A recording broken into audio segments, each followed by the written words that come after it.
So this question is how to stay motivated to keep going when you have a chronic illness instead of giving up on spirituality and feeling hopeless. Well, what strikes me about this question are the fact that there only seems to be two options: hopelessness and whatever. you know, um, the whole idea of spirituality is to deal with what is in the best way you can, not to be attached to or even craving a particular state of mind. When you have a chronic illness, our work would be to deal with all the issues around that illness. Probably pain is a big issue. There are many techniques available for dealing with pain. There are many teachers who really teach how to approach living with pain in a good way.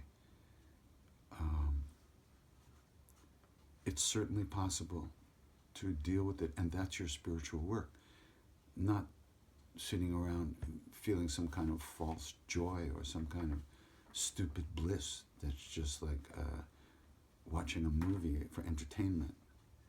Dealing with life is spiritual, and dealing with it the best way we can is the best thing we can do. So hopelessness is a state of mind. It passes.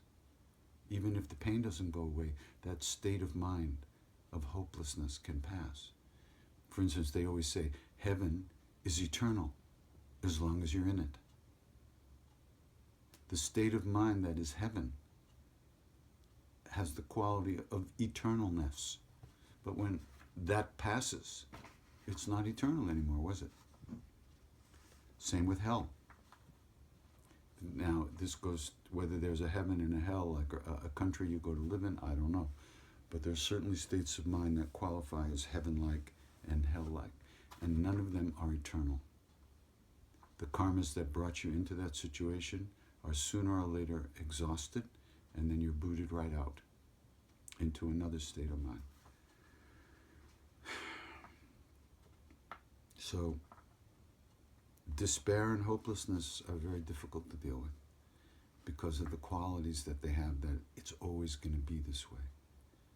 But once you start working with your mind and your emotions and find a way to become more of a witness to the ever-changing emotional landscape, I think you'll find a way to find some more equanimity in the comings and goings of even severe pain and tremendous distress and despair.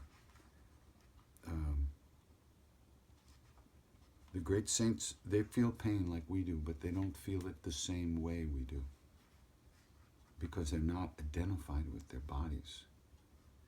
It really doesn't make sense to us what that means, not to be identified with the body, when the body and the emotions and the thoughts are all we've ever known, basically.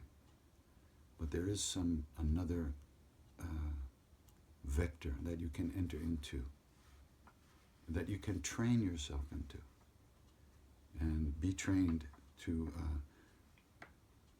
find a way to deal with the pain. Because when you accept your life, when we accept our lives as teaching, then we immediately are moved out of the victim place. We're not the victims of some spurious external forces. We are reaping the fruits of our own karmas. And when we face that fully, it changes everything for us. So,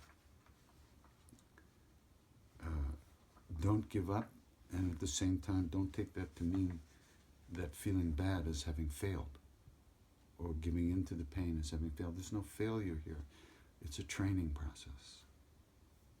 So I wish you well, and look for some teachers who really deal with these issues of pain and physical infirmity, okay? And of course, the repetition of the name is good at any time. It may not be specific enough for everybody at every moment. but it's a good practice to do as much as you can.